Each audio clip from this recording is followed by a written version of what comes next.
శ్రీరామ్, జై జై శ్రీరామ్. రామ్ రామ్. మన భారతదేశంలో జవాన్ లేకుంటే, మన దేశం కాపులా లేకుంటే, మన దేశంలో మనము ఇంత ప్రశాంతంగా భోజనం చేసి ఎక్కడ భారతదేశంలో తిరగడానికి చాలా ఇదైపోతుండే. ఆ భారతదేశంలో జవాన్లు మన భారతదేశం చుట్టూ ఉండినందుకు మనము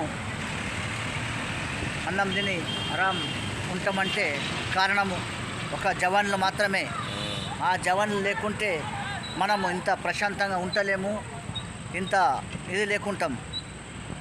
ఆ జవాన్లను ఉంటే మనము ఇంత ప్రశాంతంగా ఉన్నామని ఆ జవాన్లకి వందనం, వందనం, అభినందనం, వందనం. జై జై శ్రీరామ్, జై జై శ్రీరామ్. జై శ్రీరామ్.